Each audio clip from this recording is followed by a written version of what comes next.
마태복음 15장입니다. 오늘은 이제 사람들의 전통, 명령들. 사람들의 전통, 사람들의 명령들. 예. 마태복음 15장 9절 말씀. 마태복음 15장 9절 말씀 같이 읽겠습니다. 오히려 그들이 헛되이 나를 경배하며 사람들의 명령들을 교리로 가르치는도다. 예, 보면 사람들의 명령들을 교리로 가르치는도다. 사람들의 명령들을 교리로 가르치는도다 있거든요. 2절에는 장로들의 전통이 나오죠. 9절에는 사람들의 명령들이 나오는데 조상들의 전통, 장로들의 전통, 사람들의 계명, 사람들의 명령 다양하게 이제 성경에 나오는데 성경 우리에게 받은 전통 해가지고 사도들의 전통이 있고요. 이제 사람들의 전통인데 우리가 지켜야 할 전통이 있고 버려야 할 전통이 있죠. 그래서는 사람들의 전통, 명령들, 주의 명령, 주의 법을 이제 대적하고 오히려 무효가 되게 하는 그런 사람들의 명령 전통이 있다는 겁니다. 자, 오늘은 사람들의 전통과 명령들입니다. 유대인들은 주께 받은 율법의 열심이고 명령들을 잘 지키는 것 같하지만 그들이 지키는 것은 장로들의 전통과 사람들의 명령이었습니다.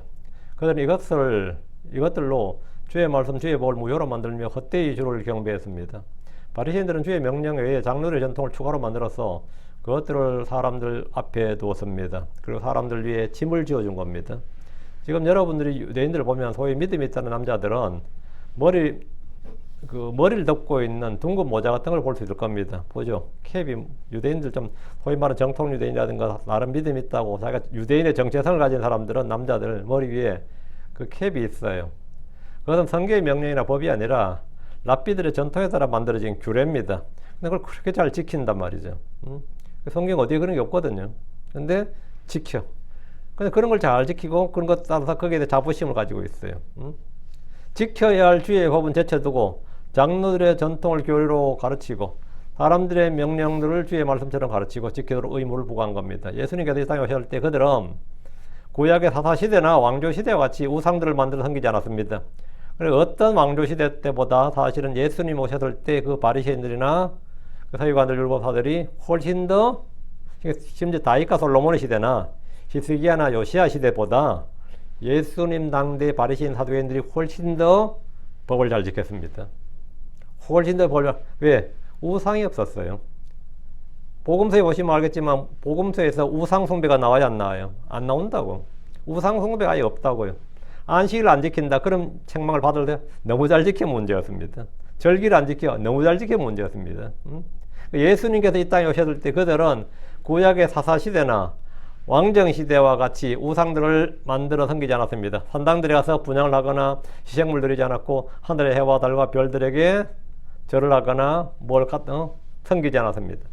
남자들은 율법에 따라 할례를 받았고 안식일을 잘 지켰습니다. 11조를 내는 일이나 명절에 성전에 모이는 일 등에서도 아무런 문제가 없었습니다. 헤롯 왕 시대 유대인들은 다윗이나 솔로몬 시대 유대인들보다 훨씬 더 몇 배는 더 율법을 잘 지켰습니다. 최소한 몇 배는 율법을 잘 지켰어요. 특히 바리새인들의 행위는 율법으로 흠이 없었습니다. 바리새인이었던 사도 바울은 그러니까 율법의 의로는 흠이 없었다고 했습니다. 이들이 만약 왕조 시대에 살았더라면 주님께서는 크게 칭찬하셨을 이런 믿음이 없다 이거예요. 이렇게 의롭게 그들 아마 의로운 자들의 본보기로 삼았을지도 모릅니다. 그러나 주께서는 그들을 책망하셨습니다. 뭐가 문제입니까? 잘 지켰다잖아요. 우상도 숭배 안 해. 안식을 잘 지켜. 음식 규례 잘 지켜. 절기 잘 지켜. 11조 잘 내. 뭐가 문제예요? 주님께서 너희가 안 내는 도다 그러지 않았어요. 잘 바치는 도다지. 뭐가 문제냐고. 겉과 속이 다른 것, 말과 행위가 다른 것, 믿음과 삶이 다른 것, 그 다른 위선을 책망하셨습니다. 그들은 박하와 해양과 근처에 11조를 바쳤습니다. 잘 바쳤어요. 그들은 정기적으로 금식하고 기도했고 자선을 행했습니다. 주님은 이런 것들을 하지 말라고 그런 것들을 가증하다고 하신 것이 아닙니다. 이런 것을 하되 율법의 더 중대한 문제인 심판과 자비와 믿음은 빼버리지 말라는 것이었습니다. 주님께서 그걸 빼버린 채 하는 게 문제란 거지 그 자체가 문제라는 게 아니죠. 마태복음 23장 23절에 너희가 마땅 이것들을 행하여서야 하거니와 다른 것도 행하지 않은 채 버려두지 말아서야 하느니라. 너희가 마땅 이것들을 행하였어야 하거니와 당연히 행해야 되는 거예요. 그거 당연히 행해야 되는 거예요. 우리가 교회에 온다든가 성경을 읽는다든가 기도를 한다든가 누구에게 자선 구호 자금을 낸다든가 그거 소용없어요. 소용이 있습니다. 그걸 행해야 된다고요. 서로 된 모임을 갖는다든가 뭘 한다든가 다 소용이 없어요. 소용이 있어요. 이것들 행해서 해야 된다고. 우리가 성교 헌금하는 거 그거 잘하는 일입니다. 그런 거 다 소용없어요. 소용없긴 왜 소용이 없어요? 그 믿음 없이 하면 소용없어요. 아니, 그것도 소용이 있고 믿음도 가져야 된 거지. 믿음 없으니까 이것도 안 해도 된다. 그건 아니지. 어쨌든 마레시아인들은 반쪽짜리라도 반쪽은 잘한 겁니다. 주님께서는 분명히 너희가 그 따위로 할 것 같으면 둘 다 하지 마라 그러지 않고 너희가 마땅히 이것들을 행하여서야 하거니와 하는 일은 지금 계속 했어야 되고 당연히 했어야 되고 다른 것도 행하지 않은 채 내 버려두지 말아야 하느니라. 응? 뭐 믿음도 없이 그렇게 규칙적으로 율법적으로 교회 나갈 것 같으면 안 나가는 게 나아요. 아닙니다. 나가는 게 낫습니다. 나가는 게 나아요. 응? 별로 뭐 저것도 없는데 마음도 안 나는데 뭐 안 하는 게 차라리 낫지 않겠어요? 아닙니다. 하는 게 나아요. 이것도 행하여야 되고 너희가 마땅히 이것들을 행하여서 하거니와 다른 것도 행하지 않은 채 내버려두지 말아야 하느니라 이거지. 이걸 행하고 있으면 이건 계속 행하고 교회는 참 잘 나가요. 그건 잘하는 일이라고. 근데 이왕 나가는 김에 믿음으로 사랑으로 기쁜 마음으로 자원해서 나 헌금 너무 잘해요. 잘하고 있다고. 그 소용없어요? 아니 소용 있어요. 잘하고 있다고. 잘하고 있는데 이왕이면 자원해서 주님께서 말씀하신 대로 하면 더 잘하는 것이다 이 말이죠. 이거 절대로 오해하시면 안 됩니다. 오늘 크리스천들 위해서 그렇게 할 것 같으면 차라리 하지 말아요. 하지 말긴 왜 하지 마라. 해요. 그거는 아주 사악한 가르침이에요. 완전히 조금 실족한 사람을 완전히 실족해 만드는 그런 거지. 자, 마태복음 23장 3절 4절 주님께서 바리새인들에 대해서 이렇게 말씀하셨습니다. 그러므로 무엇이든지 그들이 너에게 지키라고 명령하는 모든 것을 지키고 행하라. 이거 봐. 그러므로 무엇이든지 그들이 바리새인들이 너에게 지키라고 명령하는 모든 것을 지키고 행하라. 지키고 행하라잖아요. 그러나 그들의 행위를 따라 행하지는 말라. 이는 그들이 말만 하고 행하지 아니하기 때문이라. 이는 그들이 무겁고 지기 힘든 짐들을 묶고 사람들의 어깨 위에 두느니라. 그러나 그들은 그 짐들을 옮기려고 그들의 손가락 하나도 움직이지 않으려 하기 때문이라. 움직이려 하지 않기 때문이니라. 저는 이 말씀이 참 이해가 안 됐습니다. 왜 그러냐면 바리새인들이 지키라고 하는 모든 것을 지켜 행하라 그러는데 바리새인들이 지키라고 한 것은 율법만이 아니었습니다. 성문율법만 지키라고 행하라는 것이 아니라 뭐죠? 장로의 전통과 사람들의 교리, 사람들의 명령들이 있었다고. 이들이 가르치는 것 중에 구전율법이라고 하는 oral tradition이라고 그래요. 구전율법이라고 하는 것들은 사실 성경 말씀이 아닙니다. 성경이 사실 주석과 같은 거죠. 주석 같은 건데 그들이 가르친 것은 무조건 전부 다를 지키고 행하라는 건 아니에요. 주님은 그들이 말만 하고 행하지 않는 것, 그들 자신도 행하지 않는 것을 백성들에게 가르치고 의무로 부과하는 것에 대해서 책망하신 겁니다. 베드로는 이런 율법 준수에 대해서 우리 조상들이나 우리도 맬 수 없었던 멍에 이렇게 말씀하셨습니다. 우리 조상들이나 우리도 맬 수 없었던, 저희들도 안 지키는 것들이었다 이 말이죠. 지킬 수 없는 것들이었고 우리는 율법이 약하다, 무섭다, 율법이 무겁다, 율법이 지키기 불가능하다 이렇게 말하지 않습니다. 율법은 영적인 것이고 거룩한 것이고 선한 것입니다. 계명도 거룩하고 의롭고 선한 것이에요. 율법은 무겁지 않습니다. 지키기 어려운 것도 아닙니다. 그렇다고 해도 율법 행위로 의롭게 될 육체는 없으니 기록된 바 의인은 믿음으로 살리라 이렇게 말씀했기 때문입니다. 자, 본문을 보겠습니다. 1절. 그때 예루살렘에서 서기관들과 바리새인들이 예수님께 와서 말씀드렸더라. 그때 예루살렘에서 서기관들과 바리새인들이 예수님께 왔더라. 이 뭐예요? 예루살렘에서 서기관과 바리새인들이 왔다. 이 말은 예수님께 왔다는 것은 이들은 종교경찰입니다. 소위 말하는. 요즘은 심판관 이런 거죠. 조사관들이에요. 당시 이스라엘의 수도요 성전이 있는 곳이 그리고 모든 것의 중심지가 되는 곳이 당시 예루살렘이죠. 그 다윗 시대 때부터 지금까지 쫙 지금 현재도 예루살렘은 이스라엘 중심이라고 그래요. 하늘의 왕국이 세워지면 이곳이 위대한 왕의 도시가 됩니다. 서기관들과 바리새인들이 예수님께 왔다는 것은 뭔가 볼 일이 있었기 때문이죠. 유다에서 갈릴리까지는 짧은 거리가 아닙니다. 멀리서 이곳까지 놀러 온 것이 아니고 어떤 인물을 부여받고 그분을 찾아온 겁니다. 예수님의 소문이 갈릴리 일대를 넘어서 온 유대에 퍼졌고 예루살렘에서 이를 무시할 수 없었기 때문에 드디어 이제 예루살렘에서 움직인 거죠. 바리새인과 서기관들 보내서 그분이 과연 성경적으로 올바른 일을 하는지 이단은 아닌지 사입인 아닌지 한번 보고 와라, 물어봐라, 조사해봐라, 말해보고 와라 이런 거죠. 바리새인과 서기관들은 율법사들과 더불어 당대 유대 종교와 율법 전통에 가장 열심인 사람들이기 때문에 백성들의 많은 존경과 지지를 받았습니다. 우리가 생각할 때 바리새인들 하면 백성들의 돌 맞는 사람들 아니었어요. 백성들이 굉장히 존경하는 사람들이 바리새인들이었습니다. 왜? 그들은 열심이었다고. 누구나 이 존경과 지지를 보낼 수밖에 없는 그런 사람들이었다고요. 그런 그들이 주님께 와서 말씀드렸습니다. 이들은 전에 침례 요한에게도 와서 그가 누구인지 왜 침례를 주는지 무슨 일을 하는지 조사한 적이 있습니다.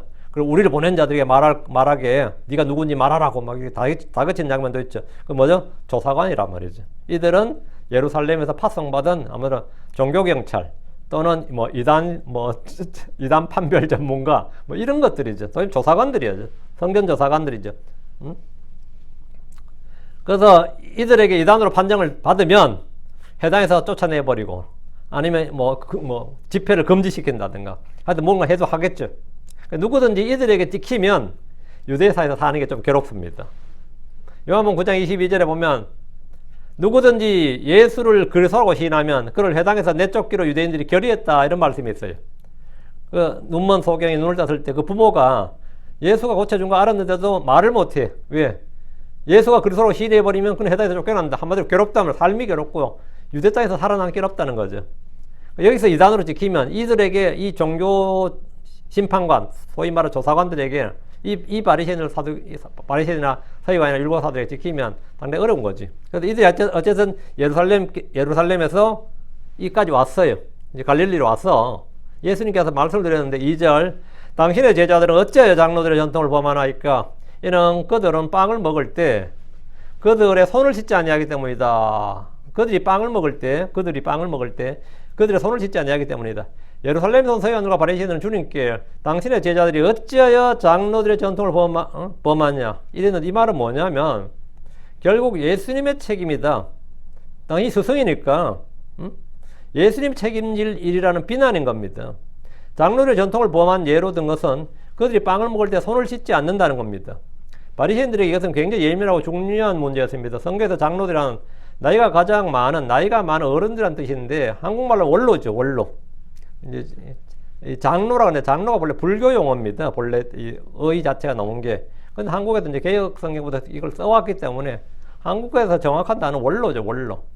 근데 장로는 하나님의 기름 부어서 아니면 하나님의 영이 임한 그런 사람들이 아니에요. 장로는 어디나 있어요. 모압의 장로, 이집트의 장로, 이스라엘의 장로, 지파마다 다 장로가 있어요. 근데 사도행전 15장에 보면 교회도 교회의 장로가 있었다고. 교회의 장로 이렇게.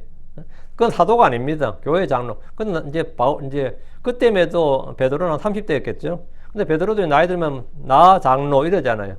요한도 장로. 다 그때 나이가 많이 들었을 때죠. 나이가 많은 어른들 말하는데 이 말은 성경에서 말한 장로는 장로교에서 말하는 장로가 아니다 이 말이에요. 장로에서 말하는 장로들은 교회 직책을 말하죠. 직책, 교회를 운영하는 운영 책임자, 격이 되는 사람들을 이제 장로라고 그러는데, 성경이 말하는 이제 이스라엘의 장로라든가 이 장로들은 율법에 능한 자들, 랍비들, 종교 지도자들 걷는 말입니다. 히브리서 11장에 나오는 사람들은 뭐냐면 장로들이라고 돼 있어요. 노아나 아브라함 이걸 전부 다 장로들로 되고, 전부 다 옛날 어른들, 원로들 이런 뜻이라고요. 그러니까 이제 이들은 이제 장로들 전통인데 장로들 하면 이들은 이제 이들의 성경 해석을 구전율법이라고 불렀던 겁니다. 구전율법이라는 불렀는데 기록된 성문율법보다도 더 우위에 두었습니다. 주께서 그들이 모세 자리에 앉아있다 이런 말씀하셨는데 이들의 성경 해석이 얼마나 권위가 있고 또 인정을 받았는지 보여줍니다. 장로들의 전통은 다른 곳에 보면 사람들의 전통, 너희의 전통, 조상의 전통 이렇게 불리기도 하고 이들에 따르면 하나님 아브라함에게 기록된 것으로 주신 율법 외에도 이 말로 주신 가르침이 있었을 것이다. 뭐 이렇게 유대인들은 지금도 그렇게 믿어요. 하나님께서 아브라함에게 참 많은 걸 주셨고 모세는 그 중에 일부만 성경에 기록했다 이거예요. 근데 많은 건 기록이 안 돼 있을 거 아니에요. 그것이 뭐냐면 탈무드에 기록되어 있다는 거예요. 이거는 구전으로 전승이 됐다. 아브라함, 이삭, 야곱의 조상들에게 이렇게 구전으로 전승이 됐다. 이래서 그걸 이제 구전율법이라고 그러는 거죠. 구전율법이 되는데 그럼 책이 어딨냐? 그걸 묶어놓은 책을 탈무드라고 그럽니다. 그걸 탈무드라고 그래요. 네. 그래서 이 하나님께서는 이 성경에 기록된 모세가 기록한 이 모세 오경 외에도 아브라함에게도 이제 기록으로 주신 책은 없어도 아브라함에게 하신 말씀이 있을 것이고 아브라함 그런 계시를 엄청나게 많이 받았을 것이단 말이에요. 노아도 마찬가지고 이 원로들이 장로들이 말로 주신 가르침, 말로 주신 가르침이 있고 그 후로도 예언자들도 기록은 일부, 하나님 말씀 많이 하셔도 기록은 일부밖에 기록 안 됐다 이거예요. 그러니까 많은 가르침이 있을 것인데 그 많은 가르침을 정리해 놓은 게 뭐냐? 그게 성경보다 몇 배의 두께죠. 몇 배의 두께의 오럴 트래디션이 있는데 그게 구전으로 전해 내려온 하나님의 말씀 이렇게 가지고 똑같은 권위 또는 그 동등 그 이상의 권위를 부여했어요. 이것을 문서로 만든 걸 탈무드라고 한다 그러죠. 식사를 하기 전에 손을 씻는 것은 사실 위생의 문제죠. 위생의 문제로 제정된 전통인데 그러나 이들은 이뿐 아니라 이교도들과 접촉했을 때, 이방인들과 접촉했을 때 이런 데도 다 손을 씻었습니다. 범위를 이제 확장을 하는 거예요. 근데 예수님의 제자들은 빵을 먹을 때 손을 씻지 않는다고, 손을 씻지 않고 먹는다는 그런 보고가 예루살렘의 서기관과 바리새인들까지도 이제 들려진 겁니다. 그 이제 단도직입적으로 묻는 거죠. 이런 괘씸한 놈들이 있나? 이런 황당한 놈들이 있나? 이거죠. 예루살렘 가서 그 한마디로 딱 물었는데 이거 뭐 이런 기본적인 것도 안 되면 그냥 이 단위로 판단해도 되지 않느냐? 뭐 이런 거 한번 설명해봐라. 해명해봐라. 뭐 이거예요. 3절. 그러나 그분께서 그들에게 대답하여 말씀하였더라. 너희는 또한 어찌하여 너희 전통으로 하나님의 명령을 범하느냐? 저는 이 3절 말씀 보고 참 우리 주님의 합법에 너무 놀라요. 진짜 이 주님의 합법은 정말 대단한 것 같아요. 바리새인들과 이 서기관들이 거짓말한 건 아니에요. 음해한 것도 아니고 사실을 정확히 지금 찍었어. 너희 당신의 제자들은 장로들의 전통을 범하고 있다 이거예요. 주님께서는 바리새인들의 비난과 항의와 책망에 단호하게 단번에 답을 딱 즉석에 답을 해줘야 되는데 우리 같았으면 그건 그게 아니고 설명을 하려고 할 텐데 설명을 하려면 말이죠 엄청 길어집니다. 근데 주님께서는 설명을 안 하시고 너희는 또한 어찌하여 너희 전통으로 하나님의 명령을 범하느냐 이랬어요. 이 말은 율법을 잘 지킨다 자부하는 이들에게는 가장 뼈아픈 말입니다. 율법 준수를 생명으로 여긴 이들에게 너희가 율법을 범한다, 하나님의 명령을 범한다고 도리어 책망하신 것인데 이것 요즘 표현을 하면 어떤 이슈는 더 큰 이슈로 덮는다 이런 거예요. 이런 합보로 대화의 기술 중에 굉장히 하나입니다. 주님은 제자들이 장로들의 전통을 범하지 않았다고 변호하거나 설명하거나 양해를 구하고 너희들이 뭐 잘못 알고 있다든지 오해라든지 이건 음해라든지 누가 덮어 씌웠다든지 손 안 씻고 먹긴 먹었는데 그때는 손이 깨끗했다든지 안 씻어도 될 정도였다든지 이게 설명이 구구절절하게 설명을 하는 게 아니란 말이에요. 좀 양해를 해달라고 하든지 다음부터는 잘 씻겠다든지 이런 식의 주님 말씀 안 하신 거예요. 전혀 그런 거 말씀 안 하시고 먹으면 사실이니까. 주님은 제자들이 장로들의 전통을 범하지 않았다고 변호하거나 설명하거나 양해를 구하고 변명하지 않았다 이게. 그들을 이해해달라고 구걸하지 않고 이해시키려고 하지 않았습니다. 제자들이 장로들의 전통을 범했던 건 사실이고 이는 앞으로도 계속 범할 겁니다. 그래서 어쩌라고 이거지.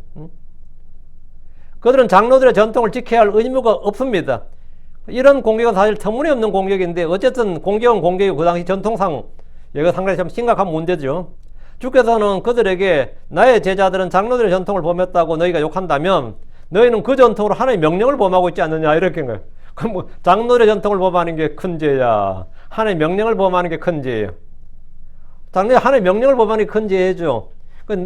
내 제자들은 그래 나의 제자들은 나의 사도들은 우리 제자들은 손을 씻지 않고 빵을 먹었으니까 장로들의 전통을 범해서 오케이 그건 됐어 오케이 난 어그리 받아들인다 이거야.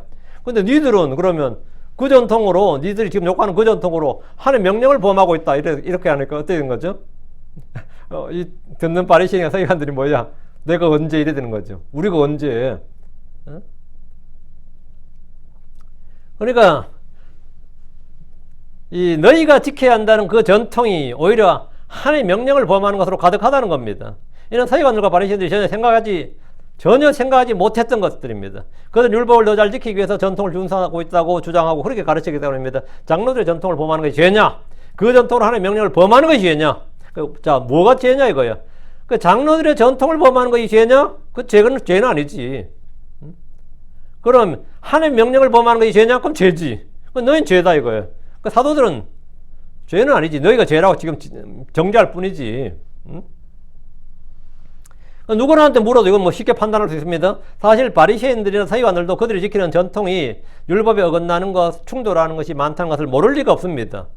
오늘날 장로교나 감리교나 성결교단, 주요 교단, 각종 교단 헌법이 또한 그들의 신학이 비성경적인 것이 많다는 것을 그들도 모를 리가 없을 겁니다. 나도 장로교 목사지만 사실 우리 장로교 헌법이 성경과 거다는 게 꽤 됐죠. 이러면 어때요? 뭐 많지. 나도 감리교 목사지만 이 감리교가 참 뭐 그런 문제 있는 게 많죠 하면 다 그렇게 말할 겁니다. 응? 크리스마스나 이스터와 같은 절기를 지키는 것이나 유아 세례가 비성경적이라는 것이나 여자 목사나 여자 집사를 세우는 것이 반성경적이라는 것은 약간의 상식만 있어도 다 알 수 있습니다. 그들이 지금 행하는 많은 것들이 뭐니까 성경과 별 상관이 없다는 거 그들도 알고 있어요. 그럼 그거 어기는 게 죄야? 아니면 그런 걸 지킴으로써 주의 말씀을 어기는 게 죄야? 그러니까 주님께서 지금 그거 이야기하는 거예요. 응? 그 이야기하는 거예요. 너희는 어째야 너희의 교단 교리로 주의 말씀 명령을 깨뜨리냐 이러면 지금 이 목사들 할 말이 없는 거지. 이것이 주님이 그들에게 한 질문이에요. 역으로 질문이죠. 동성애 찬성이나 낙태 찬성을 하면서 그런 정당과 정치인들에게 표를 던지고 지지하는 크리스천들은 자기들의 전통과 사상과 철학과 가르침으로 주의 말씀과 주의 명령을 범하는 자들입니다. 그러니까 뭐 크리스천들이 어쩌고저쩌고 하는데 니는 그러면 그렇게 니는 믿는다고 하니 니는 왜? 응? 왜 낙태 찬성하고 맨날 낙태 지지하고 그걸 권리로 내세우는 민주당한테 왜 표주냐? 그러면 그게 범죄지. 뭐가 범죄야? 그게 불법이지. 응? 뭐가 불법이냐고. 응? 그게 불법 아니에요? 뭐가 더 불법이냐고. 그런 자들이 보면 교회 와서는 작은 제도나 운영상의 몇 가지 문제들 가지고 아니면 뭐 교회에서 자기가 봤다는 비리 누가 뭐 돈을 횡령했다는 이런 거 있잖아요. 비리라든가 부정이나 부패 등에 대해서 굉장히 크게 목소리를 높이고 교회를 개혁해야 된다 하면서도 교회가 동성애에 반대해야 된다, 낙태에 반대해야 된다 이런 거에 대해서는 말해요, 안 해요? 안 합니다. 그들은 한마디로 뭐 낙탈 삼키면서 뭡니까? 모기에는 뭡니까? 모기는 하루살이 걸러내고 낙탈 삼키는 자들이라고. 실제로 많은 크리스천들이 교회 와서 같지도 않는 문제 가지고는 그렇게 목소리 놓고 뭐 식사 문제 가지고 따지고 뭐 가지고 싸우고 뭐잖아요. 언거 뭐 있었냐 가지고 따지고 싸우고 난리치기지만 진짜 중요한 이슈나 큰 문제에 대해서는 아닥한다 그러죠. 아닥이 뭐예요? 아가리 닥치고 있다고. 응? 진짜 아가리 다 아닥하고 있다고. 그러면서는 뭐 지가 뭐 개혁의 선구자처럼 뭐 성경이 어쩌고 저쩌고 뭐 별의별 소리 다 하잖아요. 응? 진짜 웃기네. 이게 뭐냐면 바로 이 바리새인들, 서기관들이 지금 주님 앞에서 하는 짓거리예요. 똑같은 거지. 4절입니다. 이는 하나님께서 명령하셨기 때문이니 말씀하시되 내 아버지와 어머니를 공경하라. 그리고 아버지나 어머니를 저주하는 자 그는 반드시 죽일지니라.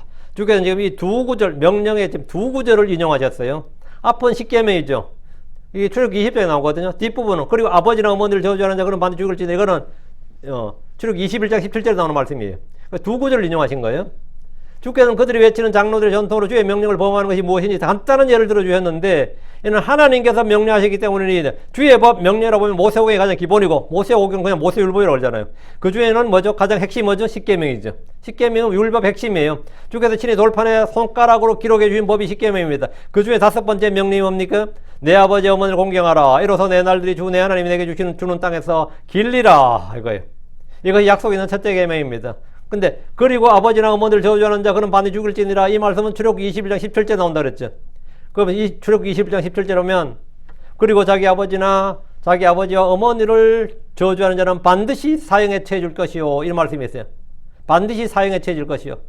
반드시 죽일지니라 이 말이죠. 이 명령은 주께서 친히 말씀해 주신 하나님의 명령입니다. 이것은 유대인들이라면 어린아이 때부터 듣고 배우는 것들로 상식입니다. 그럼 이 말씀을 어길 수 있는 특별법이나 상위법이 있을 수 있느냐 이거죠. 이 두 말씀을 어길 수 있는 이 말씀에 면제 조항이 있거나 이 말씀보다 더 특별법, 우선법, 상위법이 있느냐 이거죠. 그런 법은 만들어질 수가 없어요. 어떤 왕족과 왕도 그런 법을 만들 수는 없습니다. 어떤 왕이나 통치자도 의회도 이 법을 반대하거나 폐하는 규정을 만들 수 없습니다. 그러나 바리새인들과 서기관들에는 이 법을 피할 수 있는 이 법을 무효화시킬 수 있는 한 법을 만들었으니 그것이 바로 장로들의 전통이었습니다. 고르반의 법이에요. 그들은 주의 법을 어길 수 있는 교묘한 장치를 마련해두고 그들 자신은 물론이고 백성들에게도 그것을 가르치고 있습니다. 그걸 가르쳤어요. 5절 그러나 너희가 누구든지 자기 아버지나 어머니에게 말하기를 당신이 나로 인해 얻을 유익이 무엇이든지 그것은 예물이다 말하면 그것은 예물이다 이렇게. 무슨 예물? 주님께 드리는 예물, 주님께 드리는 헌물이다 이래. 부모를 공경하라는 효도법은 유교 사상의 기본으로 알려져 있지만 성경의 십계명에 나오는 주의 명령입니다. 부모를 공경한다는 것은 사실 돈이 드는 일입니다. 이 공경이란 말이 마음으로만 공경하고 마음만 해서 그게 아니에요. 특히 성경의 율법은 행위죠. 율법은 행위를 규정하지 율법 믿습니다 한다고 되는 게 아닙니다. 율법은 믿습니다 한다고 되는 게 아니라 행해야 되는 겁니다. 행함이 없는 것은 아무것도 아니에요. 부모를 공경한다는 것도 마찬가지예요. 마음으로야 뭐 그는 아무 의미 없고 몸으로 행위로 한마디로만 돈이 드는 거예요. 부모가 자식을 낳아 길렀다면 자식은 부모의 노년을 책임져야 됩니다. 공경한다는 것은 물질적 복량을 기본으로 합니다. 물질적 공량을 기본으로 한다고. 복량, 공량, 섬김. 그런데 부모에게 써야 할 돈을 아까워서 뭐라는 거예요? 그것은 예물이다 이래 버리는 거예요. 하나님께 드릴 것이다 이렇게 해버리면 어떻게 되죠? 하나님 우선이라는 게 있잖아. 하나님 우선이라는 게 있잖아. 사람이 특히 신자들에게는. 그러니까 주께 드리는 헌물이다 예물이다 해버리면 하나님이 먼저이기 때문에 하나님과 왕국과 그분의 의가 먼저잖아. 그죠? 그렇기 때문에 그 돈을 부모에게 쓰지 않아도 된다는 논리를 펴는 겁니다. 그러면 이 사람이 진짜 그 돈을 부모한테 드릴 돈을 내가 부모를 섬길 돈을 하나님께 성전에 갖다 바쳐서 대단한 신앙 아니에요. 그거 대단한 믿음이잖아. 그랬으면요 하나님께서 그 집에 복을 주셨겠지 뭐 구약식으로 따지면 안 그러겠어요? 근데 그렇게 안 됐겠지. 그 양반도 하나님께 그렇게 돈 다 드릴 것 같으면 말라고 그 돈 차라리 자기 가족을 썼겠지. 뭔 신앙이 그렇게 좋아가지고 부모한테 드릴 돈도 하나님께 갖다 부모님께 드릴 용돈도 하나님께 갖다 드리고 뭐 그렇게 했겠냐고. 그거는 뭐 미치지 않고서야. 그러면 고르반 해놓고는 하나님께도 안 드려요. 일부만 드리는 겁니다. 그래서 자기가 먹는 거지. 그러면 윈윈하는 거죠. 성전에서는 수입이 생겨줬고 자기들은 돈 아껴줬고 뭐 이런 식인 거죠. 페이백하는 거죠. 근데 이걸 허용을 한 게 이 고르반의 법이에요. 아주 사악한 법인데 물론 육신의 정과 욕심을 십자가에 못 박고 주를 따르고 주를 섬기고 하나님의 왕국을 먼저 구하는 것은 잘하는 일입니다.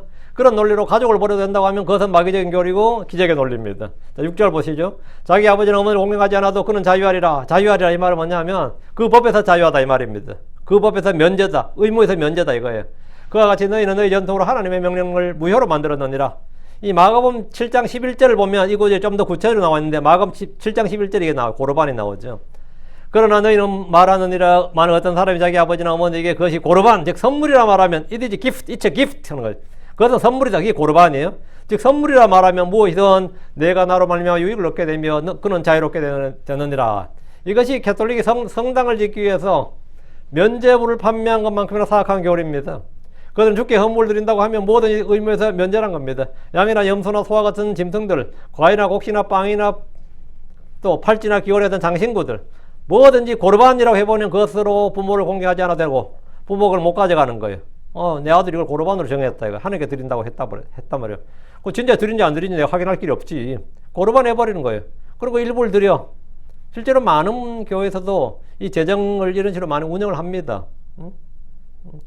성도들 앞에는 뭐 선교원금 1000불 드린다고 해놓고는 200불만 드리고 800불 장 쓰는 거예요. 그냥 교회 재정으로 쓰는 거예요. 이런 식에서 이렇게 하는 게 이제 다 사실은 같은 카테고리에 넣을 수 있는 겁니다. 사실은 불법이죠. 하나님께 드리겠습니다. 하나님 내가 번 돈 다 하나님께 드리겠습니까? 다 드립니까? 일부 드리고 그냥 쓰지. 그런 식으로 하는 게 지금 이 고르반 법이에요. 근데 그걸 이제 용인을 하는 거죠. 이건 용인을 해준 거죠. 그럼 부모를 공경하지 않아도 된다. 그 뭐죠? 그게 자유야. 그는 자유하리라. 이 말만. 그 법에서 십계명을 어긴 게 아니라 이런 식이 돼요. 아마 죄를 면책을 해주는 거죠. 그럼 면책을 해주니까 회개할 일도 없는 거죠. 주님 앞에 시인하거나 회개할 일도 없고 죄 업무를 드릴 일도 없는 거예요. 골고루가 다 되는 거지. 이것이 어찌 가능한 일인가 하면 이런 논리가 어떻게 가능한 일인가 하면 레위기 27장 28절 때문이에요. 레위기 27장 28절에 보면 그럼에도 불구하고 전적으로 봉헌한 어떤 것도 즉 어떤 사람이 자기 모든 소유 중에서 자기 주께 전적으로 봉헌할 것은 사람이나 짐승이나 또 그의 소유 밭이나 팔지도 못하고 무리도 못하리라. 봉헌된 모든 것은 주께 지기 거룩하니라. 봉헌된 것은 뭐라고요? 어떤 것도 팔지도 못하고 무리도 못한다 이거. 봉헌된 것은 다 주님께 거룩한 것이야. 지극히 거룩한 것이야. 이 법을 상위법으로 딱 규정을 하면 어떻게 되죠? 상위법을 규정을 하면 그는 고르반이라고 한 것들에 대해서는 이건 주께 봉헌된 것이야. 아직 주께 드리진 않았어. 근데 주께 봉헌하기로 된 거야. 그 지극히 거룩한 것으로 아무도 건드릴 수가 없게 되는 겁니다. 자기 마누라도 못 건드리고 자기 자식도 못 건드리고 뭐죠? 예, 자기 부모도 못 건드려요. 아무도 건드릴 수가 없게 돼. 왜? 그는 자유하리라. 이 말은 부모 공양의 의무와 법으로부터 그 계명으로부터 자유롭게 된다는 뜻으로 의무의 면제를 규정한 겁니다. 고르반 하니까 하나도 안 드리면 완전히 사기가 되니까 고르반 하니까 전체를 100%다 드리면 땜땜이잖아. 100%다 안 드리는 거죠. 100%다 안 드리고 일부를 그냥 드리고 그건 지가 먹는 거예요. 그래서 다 서로가 죄를 짓는 거죠. 주께서 이것을 주의 법을 무효로 만드는 장로의 전통, 너희는 주의 법을 주의 말씀을 무효로 만드는 아주 사악한 범법이고 불법이고 위법으로 규정을 하신 겁니다. 실제로 그랬죠. 그걸 뭐 다 드렸으면 법대로 한 거니까 불법은 아니죠. 예를 들어서 다 드렸으면 100%다 드려버렸으면 불법 아니죠. 하나님께 드린다고 해서 드렸는데 뭐 어떻게 하겠어. 하나님께 드리다 보니까 아이고 내가 부모를 봉양해야 되는데 부모를 봉양할 이게 물질이 없네 이래 되겠죠. 그러면 뭐 하나님께서 뭐 진짜 자기 자유의지로 자원해서 하나님께 복 주신 대로만 하나님께 그렇게 서원해서 맹세를 드렸다면 하나님께서 뭐 그건 걱정하지 말라지. 구약 율법에 따르면 너에게 뭐 예, 다 주신다 이게 되는 거죠. 근데 지금 그렇게 안 되는 거죠. 자, 6절. 그와 같이 너희는 너희 전통으로 하나님의 명령을 무효로 만들었느니라. 주께서는 그들이 지켜야 한다고 주장하는 전통으로 하나님의 명령을 무효로 만들었다고 책망하셨습니다. 고르반이라는 규정은 성경 어디에도 없는 것인데 주께 드린 봉헌물을 다시 물릴 수 없다는 말씀을 잘 활용해가지고 레위기 27장에 나오는 거 서원법을 활용해가지고 부모님을 섬겨야 하는 의무까지도 버리게 하는 겁니다. 그들은 좀 더 많은 헌물과 헌금을 원했을 뿐입니다. 탐욕에 물든 종교인들이 주의 이름을 활용해서 헌금을 강요하듯이 바리새인과 서기관들 역시 그들의 전통으로 그렇게 했습니다. 7절입니다. 너희 위선자들아 이사야가 너희에 대해 잘 예언하여 말하였도다. 주께는 이 말씀을 하시면서 너희 위선자들아 라고 하셨는데 그들은 백성들에게 주님을 위해 헌신하고 희생해야 한다. 주께 바치느라 부모를 공경하지 못하는 것은 의미에서 면제란 식으로 정당성을 부여주면서 속으로는 탐욕을 채웠기 때문입니다. 교회가 헌금을 강요하느라 가정생활이 어려워지는 것이나 가족에 대한 부양을 할 수 없을 정도라면 그것은 비정상일 뿐 아니라 반성경적인 일입니다. 가족으로서 우리는 자녀들을 돌봐야 되고 부모를 공경해야 됩니다. 그것이 주의 법이고 주의 명령입니다. 그래서 다른 어떤 구조나 논리를 들이밀면서 그렇게 하지 않아도 된다는 것은 마귀의 음성이고 마귀의 교리고 사람들의 가르침이지 하나님의 말씀이 아닙니다. 주님은 예언자 이사야의 글을 인용하셔서 그들의 죄를 책망하셨습니다. 자, 8절. 이 백성이 그들의 입으로는 내게 가까이 다가오며 또 자기 입술로 나를 공경하느니라. 그러나 그들의 마음은 내게서 멀도다. 예. 입으로는, 입술로는, 마음으로는. 그러니까 입과 입술은 오케이야. 마음은 뭡니까? 그러나 그들의 마음은 내게서 멀도다. 이것은 종교인들의 위선을 지적하는 말씀입니다. 그들이 입으로는 주를 섬긴다, 경배한다고 하는데 이건 율법의 행위를 말합니다. 말로는 못할 것이 없습니다. 사람이 말로는 뭘 못해요. 입과 입술로 하는 신앙이 바리새인들과 서기관들의 특징입니다. 그러나 그들의 마음은 주님으로부터 멀었습니다. 핵심은 마음입니다. 주께서는 사람의 외모가 아니라 속중심 마음을 보십니다. 성경 무엇이든 마음을 다해 하라고 하셨습니다. 주를 찾을 때도 마음을 다해 혼을 다해 주를 찾아야 그분을 만납니다. 주를 사랑해도 할 때도 마음을 다하고 혼을 다하고 힘을 다해 주 하나님을 사랑해야 됩니다. 주를 섬길 때도 마음을 다하고 혼을 다해 주 하나님을 섬겨야 됩니다. 주께서는 이것을 알기 위해서 우리를 시험하신다고 하셨습니다. 법을 지킬 때도 마음을 다해 그것들을 지키고 해야 됩니다. 주의 말씀에 순종할 때도 마음을 다해 순종해야 됩니다. 회개할 때도 마음을 다해 돌이키고 내게 돌아오라고 하셨습니다. 마음을 다해 돌이키라. 마음이 없는 말이나 마음이 없는 행위들은 그냥 윗선이고 외식입니다. 마음을 다해 진리에서 주를 섬긴 것이 주께서 명하신 것입니다. 주께서는 다윗에게 자기들의 마음을 다하고 혼을 다하여 진리 안에서 내 앞에서 걸으면 그분께서 이르시되 이스라엘 왕좌에 오를 사람이 내게 끊어지지 아니하리라 이렇게 말씀하셨습니다. 마음을 다해 주를 따라 걷고 마음을 다해 주께로 돌아서고 마음을 다해 주께 구하고 마음을 다해 주를 찬양하고 마음을 다해 주를 신뢰하고 마음을 다해 믿고 무슨 일인지 마음을 다해 주께 하듯 사람들에게 주께 하듯 하고 사람들에게 하듯 하지 말아야 됩니다. 마음을 다해 온 마음으로 온 마음으로 마음이 나뉘어지는 것은 죄입니다. 마음이 나뉘어지는 것, 마음이 갈라지는 것, 그건 죄예요. 그런데 이스라엘은 외적 종교 형식은 있었지만 그들의 마음은 주님으로부터 멀었습니다. 주께서 그들을 책망하신 것이 바로 이것입니다. 9절. 그러나 그들이 사람들의 명령들을 교리로 가르치니 나를 헛되이 경배하는도다. 바리새인들과 서기관들을 비롯해서 당시 종교 지도자들의 작체를 말씀하고 있습니다. 그들이 사람들의 명령들을 교리로 가르쳤다는 것은 주의 말씀, 주의 법, 주의 명령으로 가르쳤다는 겁니다. 사람들의 전통과 명령을, 사람들의 가르침을 주의 법으로 가르쳤다. 교리란 뭐냐? 교리란 사고의 틀이고 판단의 기준이요 생활 방식을 규정하는 가장 중요한 것입니다. 성경의 첫째 목적, 성경 기록의 첫째 목적 중 하나가 뭐죠? 교리를 위한 것입니다. 모든 성경 기록 하나의 영감을 주신 것으로 그 첫째가 교리를 위하여 교리와 책망과 바로잡음 의로 훈육하기 유익하다. 그게 뭐냐? 교리를 위한 것입니다. 네. 건전한 교리의 틀이란 건 뭐냐? 건전한 교리의 틀이란 곧 진리의 틀이고 하나님의 말씀이 가르치는 겁니다. 그런데 유대인들은 예나 지금이나 조상들의 전통과 사람들의 명령들을 교리로 가르치면서 그걸 정통이라니 보수라니 근본이라니 막 이러면서 근본주의를 외칩니다. 9절에 그러나 그들이 이 사람들의 명령들을 교리로 가르치니 그들이 이 사람들의 명령들을 교류하신다. 성경은 주의 말씀이고 주의 명령들입니다. 지금 많은 교회들을 행하는 것이 대부분 전통에 기인한 것이지 성경에 따른 것이 아닙니다. 진리 안에서 사랑을 말하고 진리 안에서 걸어야 됩니다. 그런데 진리가 없이 행하는 일들은 모두 거짓이고 오류입니다. 주님은 영과 진리로 경배한 자들 찾습니다. 진리란 진리신 예수 그리스도 진리의 영 진리의 말씀입니다. 아버지의 말씀은 진리입니다. 예수님 나는 길이요 진리요. 주님은 진리입니다. 성령은 진리입니다. 성령은 진리시니라 하죠. 이것이 없으면 그가 행하는 경배는 헛된 경배입니다. 나를 헛되이 경배하는도다 하죠. 왜 헛되이 경배하는 거죠? 진리에 따라서 하는 게 아니라 사람들의 명령들을 교리로 가르치니까 헛되이 경배하는 거죠. 헛되이 경배한다. 유대인들은 성전 예배를 드리고 율법에 따라 헌물을 드렸고 절기를 지켰고 안식일을 지켰습니다. 그런데 주님은 그들이 드리는 경배를 헛된 경배라고 하셨습니다. 진리가 없으면 기도를 해도 헛된 기도입니다. 노래를 불러도 진리가 없으면 헛된 찬송이에요. 믿음이 없으면 무엇을 해도 죄가 되고 사랑이 없으면 무엇을 해도 내가 아무것도 nothing이 되고 진리가 없으면 그것이 무엇이든 다 헛된 것이 됩니다. 헛된 것이 됩니다. 10절입니다. 또 그분께서 무리를 불러 그들이 말씀하였더라. 들으라 그리고 깨달으라. 들으라. 일단 주의 말씀을 들으라고요. 그리고 뭐라고? 깨달으라. 두 가지 명령을 하셨어요. 들으라 그리고 깨달으라. 예루살렘에 온 바리새인과 서기관들은 주님에게 장로들의 전통을 지키지 않는 그분의 제자들에 대해서 고소하고 주님을 비난하며 책임을 물으려다가 도리어 엄중한 책망을 들었습니다. 주님은 도리어 그들이 주의 명령을 무효로 만드는 범법자들이요 불법자들이라고 말씀하셨습니다. 그들의 위선과 그들이 하는 행위가 헛된 것임을 알려주었습니다. 이런 말을 들을 때 서기관들과 바리새인들이 어떤 생각이 들겠습니까?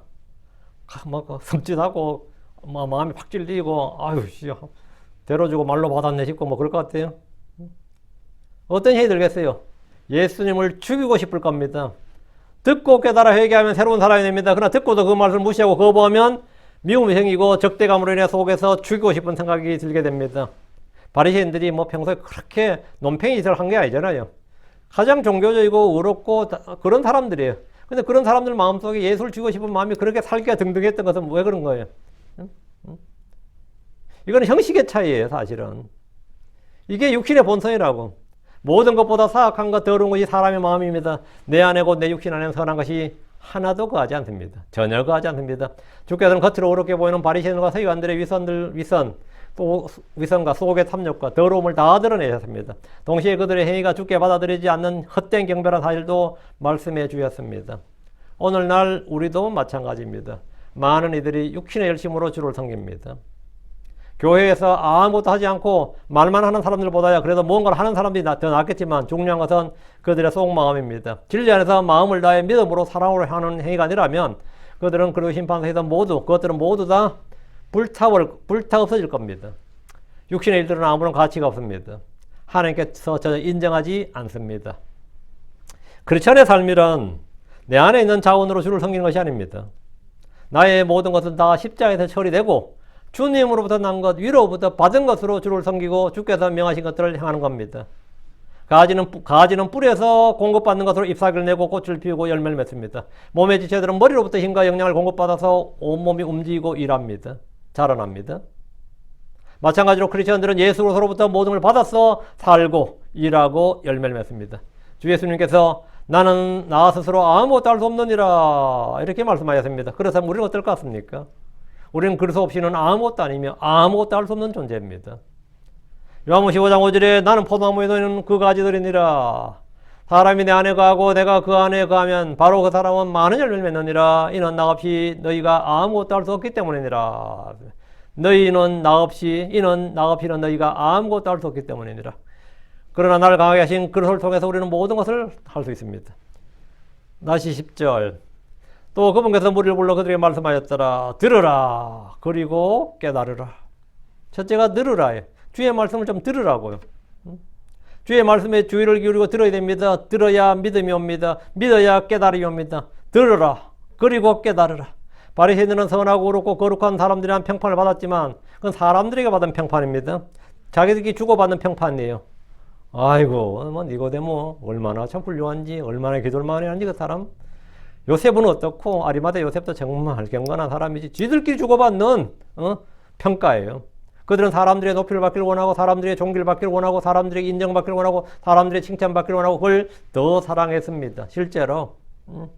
그러다 보니까 사람들이 늘 좋은 사람이고 신사고 정말 뭐 저런 훌륭한 랍비가 없고 저런 훌륭한 바리새인이 없는 거지. 저분이 우리 동네 장로님이시고 말이죠. 이렇게 참 저 사람 욕하면 다 나쁜 놈이야. 워낙 좋잖아. 워낙 훌륭한 사람이라. 사람들 눈에 다 그렇게 보이는 사람들이 바리새인들이고 서기관들이고 율법사들이었습니다.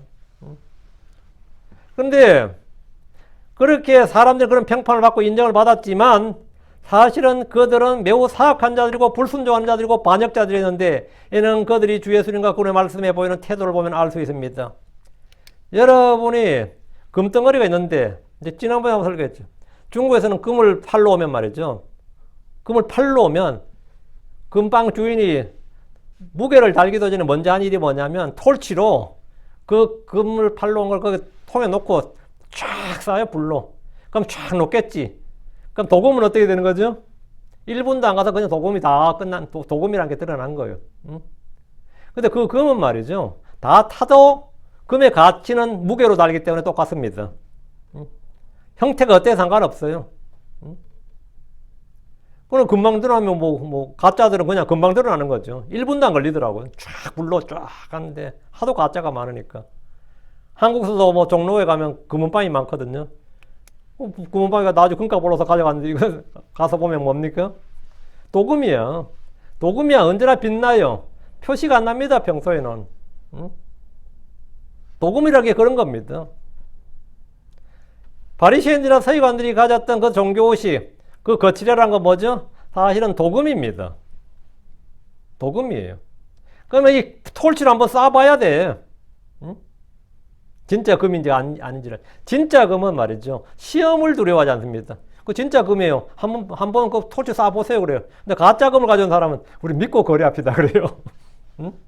톨치를 한번 해봅시다. 그러지 않고, 우리 아는 사이가 얼마인데. 그렇게 못 믿어. 믿고 거래합시다. 여기 보증서 있습니다. 그러면 이런다고. 진짜인 사람들은요, 시험을 두려워하지 않습니다. 진짜 신앙을 가진 사람은 시험을 두려워하지 않아요. 왜? 진짜니까. 이 땅에 정말 많이들이 학위를 가지고, 뭐 돈을 가지고, 아니면 외모를 치장하고, 뭘해서 인물 가지고, 뭐 집안 배경을 가지고, 뭐 직업을 가지고, 그 사람 것도, 그 사람이 직업이 판사인데, 교사인데, 사회지도층인데, 그게 뭐 어떡하라고? 사회지도층이면 어떻게 깨끗합니까? 그 사람은 뭐, 노가다판에 하는 사람인데, 그거 어떡하라고? 그 사람은 더 더러운 사람이? 겉보기에 그렇죠. 겉보기에. 근데 이 땅에서 많이들이 교양 있는 사람, 학식 있는 사람, 뭐 지적 있는 사람, 품위 있는 사람, 예의 바른 사람, 뭐 배운 사람, 그렇죠? 이런 평판을 받지만, 진짜 이제 우리 톨칠 쏘는 우리에겐 불이 있어. 그게 뭐죠? 말씀에 불이 있다고. 그들에게 진리의 말씀을, 생명의 말씀을 딱 한번, 진리신 예수를 한번 딱 전해봐요. 예수를 한번 말해보라고. 그들 마음속의 본질, 그 마음이 확연하게 드러납니다. 사람들의 말에 그렇게 귀를 잘 기울이면서 의견을 교환하던 사람들이 이 주의 진리의 말씀에는 전혀 귀를 기울여 하지 않습니다. 그리고 성기를 팍 내거나 들으려 하지도 않습니다. 이것이 바로 그 사람의 뭐죠? 도금 아래 깔려있는 본래 본질이에요. 그게 참모습이라고. 이사야 30장 9절에 이것은 반역하는 백성이요 거짓말한 자녀들이요 주의 법을 들으려 하지 아니하는 자녀들이니라. 이것이 바리새인들 서기관들의 모습입니다. 주의 법을 들으려 하지 아니하는 자녀들이니라. 주의 법을 들으려 하지 않는다. 대신에 장로들의 전통 사람들의 계명 그렇게나 잘 지켜 잘 들어요. 그렇게나 잘 들어. 한국 사람들 보면 밭이 좋다 그러죠. 잡초는 그렇게나 잘 자라. 원불교가 들어가도 오케이, 뭐 불교가 들어가도 오케이, 무슨 이상가 들어가도 다 오케이인데 예수 이야기만 하면 뭡니까? 고마워 발작을 일으키네. 그 좋은 사람이에요? 좋은 사람이냐? 겉으로 보기에 약하고 천하고 볼품없는 무지렁이들이라도 주의 말씀이 선포될 때 듣고 믿는 사람이 참으로 선한 사람이고 겸손한 사람입니다. 주님은 무리들에게 이 말씀을 듣고 그 말씀을 깨달아 하셨습니다. 저도 이 교회의 성도들, 특히 제 설교나 강의를 듣는 양들이 배우는 즐거움과 깨닫는 기쁨이 늘 넘치도록 기도합니다. 듣고 배울 때 깨달음이 오면 그보다 더한 기쁨이 없습니다. 더한 기쁨이 없어요. 깨닫는 말씀은 내 안에서 삶에서 힘이고 실체가 됩니다. 참된 자유를 줍니다. 진리를 할 때 그 진리가 주는 자유가 얼마나 큰지는 믿는 자들이 경험할 수 있습니다. 11절. 입 안으로 들어가는 것이 사람을 더럽히는 것이 아니라 입에서 나오는 것, 즉 이것이 사람을 더럽히느니라. 주께서 말씀하신 이 한마디의 말씀은 유대교의 전통, 소위 말하는 그들이 구전율법이라 하는 것을 일거에 부숴버린 쇠망치 같은 말씀입니다. 또한 이 말씀은 율법에서 말하는 음식 규례까지 완전히 정리해주는 말씀입니다. 사람이 손을 씻지 않고 빵을 먹는 것을 죄라고 했던 유대교의 교리는 전통에 따른 것이지 성경 말씀에 따른 것이 아닙니다. 사람들의 가르침이지 주의 말씀이 아닙니다. 사람의 입 안으로 들어가서 무엇입니까? 먹는 것, 마시는 겁니다. 레위기 규례에 따르면 부정한 음식이나 먹을 수 없는 것들이 매우 많습니다. 율법 아래에 있던 사람들은 입 안으로 들어간 것이 사람을 더럽게 한다고 생각합니다. 그러나 우리는 율법에 대해 죽었고 율법에서 구출되어서 더 이상 율법 아래에 있지 않고 은혜 아래에 있습니다. 그래서 먹는 것으로 인해 우리가 더럽혀지는 일이 없습니다. 먹는 것으로 인해 더럽혀지는 일이 없어요. 주께서 들으라 깨달아 하신 것은 장로의 전통과 같은 구전율법뿐 아니라 모세율법까지를 포함하고 있습니다. 사람은 입으로 들어가는 음식으로 인해 더럽히는 것이 아니라 입에서 나오는 것으로 인해 더럽혀집니다. 사람을 더럽히는 것이 무엇인지 생각해 보십시오. 나를 깨끗하게 한 것은 무엇인지 또 한번 생각해 보십시오. 예수의 피, 우리 생각과 상상, 양심까지 깨끗하게 합니다. 그렇죠? 성령의 새롭게 하심, 말씀의 물은 우리를 모든 더러움에서 깨끗하게 합니다. 그렇죠? 예수의 피는 우리를 모든 죄, 모든 더러움에서 깨끗하게 해줍니다. 그렇죠? 자, 지금 그럼 들으라, 그리고 깨달으라. 지금 듣고 깨달아야 할 것은, 사람을 더럽히는 것은 입으로 들어간 것이 아니다, 이거예요. 지금까지 그렇게 배워왔는데, 사람의 입속으로 들어간 것이 사람을 더럽히는 것이 아니다, 이거예요. 그럼 무엇인가? 사람을 더럽히는 것은 무엇이냐? 이건 다음 시간에 하겠습니다. 이거는 토요일 날 하겠습니다. 예. 이건 다음 시간에 하도록 하고, 여기까지. 기도합시다. 위대하고 거룩한 주 하나님 감사합니다. 하나님께서 은혜 주셔서 오늘 주의 말씀이 선포되었습니다. 선포된 모든 말씀들이 성도들에게 잘 들려지고 잘 깨닫게 해주시옵소서. 전능자 주 하나님, 너희가 들으라 주님께서 말씀하셨습니다. 저희가 주의 말씀에 늘 귀를 기울이고 아버지 주의를 하는 것이 잘하는 것이라고 하셨습니다. 아버지 저희에게 듣는 귀를 허락해 주시옵소서. 그리고 깨달으라 하셨는데 주님, 우리가 무엇으로 주의 말씀을 깨닫는지 저희가 압니다. 믿음을 통해 주를 깨닫고 아버지 성령을 통해 주를 깨닫고 주의 말씀을 깨닫습니다. 또 성경에는 아버지 하나님 주의 말씀에 빛이 들어올 때 우리가 깨닫는다 했고 전능자 영감이 우리에게 깨달을 준다 했고 성령이 깨닫음을 주는 것에 대해서 말씀이 많이 말씀하셨는데 이것은 또 다음 시간에 다루기로 하고 아버지는 또 이 시간 말씀을 들은 혼들이 참으로 이 외식, 윗선 아버지 하나님 이 참 이 겉껍데기만 아버지 잘 포장된 그런 아버지는 외적인 무화과나무 잎으로 아버지 하나님 자기를 가린 첫사람 아담과 이브와 같이 그런 게 아니라 제가 정말 이 본질이 이 속사람이 완전히 새롭게 되고 변화되고 성장하고 우리 주 예수의 형상이 아버지 하나님 밖으로 지금 표출되고 발현될 수 있도록 해주실 간구합니다.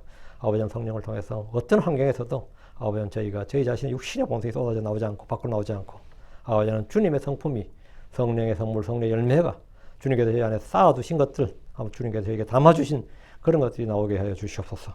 감사드립니다. 주의 성기도합니다. 아멘. 아멘.